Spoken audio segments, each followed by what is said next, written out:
মাত্র 40 টাকা entry fee দিয়ে ঢাকার মধ্যে এত সুন্দর জায়গায় আমি কোথায় ঘুরে আসলাম সেটাই আজকের ভিডিওতে আপনাদের সাথে শেয়ার করব। আই হোপ সবাই ভালো লাগবে এবং কি এক্সপিরিয়েন্স হলো সেটাও শেয়ার করব। ভিডিওটি না টেনে পুরোটি দেখুন তাহলে বুঝতে পারবেন। শুরু থেকে শুরু করা যাক। গুড মর্নিং, আসসালামু আলাইকুম, কি খবর সবার?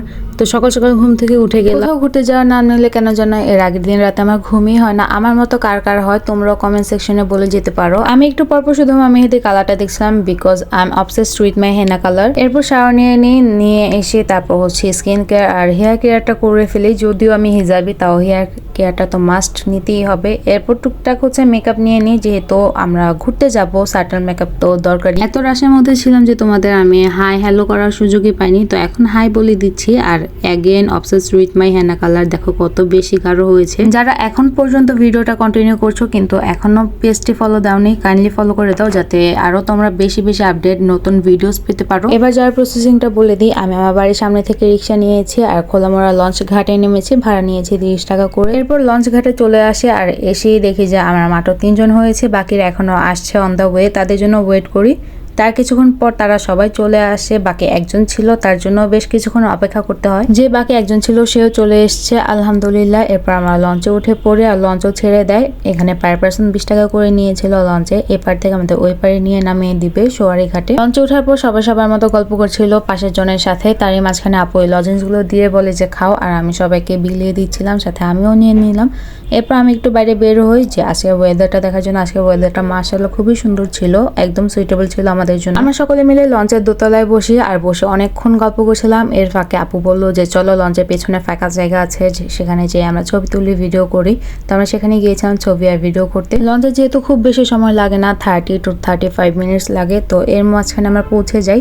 তো আমরা হচ্ছে লঞ্চ থেকে এখন নেমে গেলাম। নেমে হচ্ছে এখন রিক্সা নিব, রিক্সা নিয়ে আহসান মঞ্জিলের উদ্দেশ্যে চলে যাবো একেবারে। রিক্সাওয়ালা মামা আপনাকে আহসান মঞ্জিলে কিছু দূর আগে নামিয়ে দিবে, সেখান থেকে হেঁটে হেঁটে আপনাকে এই দূর আসতে হবে। এরপর সকলের হয়ে একজন টিকিট নিতে গিয়েছে আর আমি এখানে দাঁড়িয়ে এই কুলফি মালাই আইসক্রিমটা খাচ্ছিলাম। আজকে ভীষণ রোদ ছিল, তার উপর এই আইসক্রিমটা ঠান্ডা ঠান্ডা মজাই হয়ে গিয়েছে। এরপর আমাদের টিকিটও কাটা শেষ। এখানে আমরা স্ন্যাপ নিলাম। এরপর আমরা হচ্ছে ঢুকে যাই ভিতরে।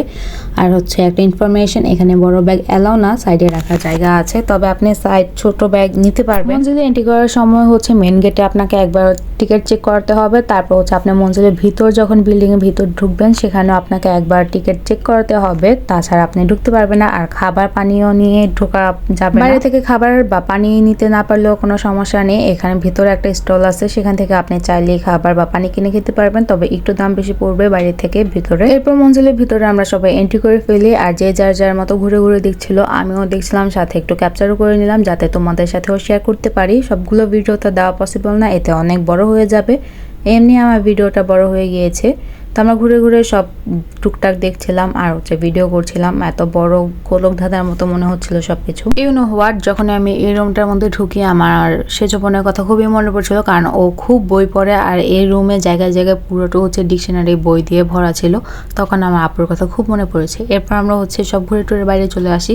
এখানে হচ্ছে আমরা ফটো সেশন করি কিছু, তারপর একটু ভিডিও নিই। আর এত মানুষ ছিল যে ভিডিও আমি ঠিকঠাক মতো নিতেও পারছিলাম না। সেদিনের ওয়েদারটা কেন যেন আমাদের মন মতো ছিল। যখন আমরা যাচ্ছিলাম যে এখনো অনেক রোদ উঠুক রোদ থাকুক তখন রোদ ছিল, আর যখন যাচ্ছিলাম যে একটু বৃষ্টি হওয়া দরকার খুবই গরম লাগছে তখন হচ্ছে গরম হচ্ছিল। তো আমরা চলে আসবো বাই বাই বলে চলে আসলাম। এখন হচ্ছে আমরা বের হয়ে যাব মঞ্জিল থেকে। সেদিন খুবই বেশি এনজয় করি আর অ্যাগেন অবসেসড উইথ মাই হেনা, খুবই সুন্দর লাগছিল। সেখানে আমি কিছু পিকচার ক্লিক করি, আমি নেক্সট ডে সেগুলো হচ্ছে পেজে শেয়ার করবো। তোমরা যারা যারা এখনো ফলো দাওনি ফলো দিয়ে রেখো যাতে তোমরা দেখতে পারো খুব সহজে। আমরা যখন বের হবো লাস্ট মোমেন্টে হচ্ছে বৃষ্টি নেমে গিয়েছিল, বৃষ্টিও ভালোই লাগছিল। এরপর হচ্ছে আমরা কিছুক্ষণ ওয়েট করে তারপর বের হয়ে যাই। That was today's for blog. আল্লাহ হাফেজ।